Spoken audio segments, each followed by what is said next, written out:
আসসালামু আলাইকুম গাইস, আজকের এই ভিডিওতে আমি আপনাদেরকে বলবো অনেকেরই গ্রামীণ সিমে এমবি শেষ হওয়ার পর যদি ডাটা অন করেন তাহলে কিন্তু টাকা কেটে নিয়ে যায়। তো এটা কীভাবে অফ করবেন, তো আজকের এই ভিডিওতে সেটা দেখাবো। দেখতে পাচ্ছেন পে গো ইন্টারনেট চালু হয়েছে, চার্জ 6 টাকা। তো দেখতে পাচ্ছেন এটা কীভাবে অফ করবেন আজকের এই ভিডিওতে এটা আমি দেখাবো। তো অবশ্যই ভিডিওটি পুরোপুরি দেখবেন। তো প্রথমে প্লে স্টোর অ্যাপটা ওপেন করবেন, দেন ওপেন করার পর উপরে গিয়ে এখানে গিয়ে সার্চ করবেন মাই জিপি। তো দেখতে পাচ্ছেন আমি এখানে সার্চ করলাম মাই জিপি। তো মাই জিপি এটা সার্চ করার পর মাই জিপি অ্যাপটা আসবে। তো এটা আপনারা ডাউনলোড করে নেবেন, ডাউনলোড করে ইনস্টল করে নিয়ে আপনার নাম্বারটা দিয়ে লগ ইন করে নেবেন। তো দেখতে পাচ্ছেন এই অ্যাপটা ওপেন করলাম।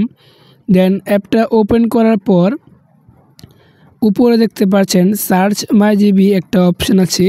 তো দেখতে পাচ্ছেন এখানে লেখা সার্চ মাই জিপি।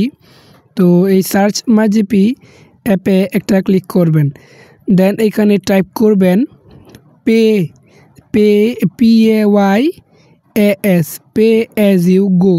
দেখতে পাচ্ছেন এখানে আমি লিখলাম pay as you go, then search করে দেবেন। দেন সার্চ করে দেওয়ার পর দেখতে পাচ্ছেন এরকম একটা অপশান আসবে পে অ্যাজ ইউ গো। এই যে এখানে একটা ক্লিক করবেন। তো দেখতে পাচ্ছেন আমি ক্লিক করে দিলাম। দেন ক্লিক করে দেওয়ার পর এরকম একটা অপশান আসবে। তো এটা হচ্ছে অন থাকবে, আপনারা একটা ক্লিক করে এটা অফ করে দেবেন, মানে সবুজ হয়ে থাকবে, আপনারা এটা ক্লিক করে অফ করে দেবেন। দেন অফ করার সাথে সাথে কিন্তু আপনার ফোন থেকে টাকা কেটে নেওয়া যাওয়া বন্ধ হয়ে যাবে।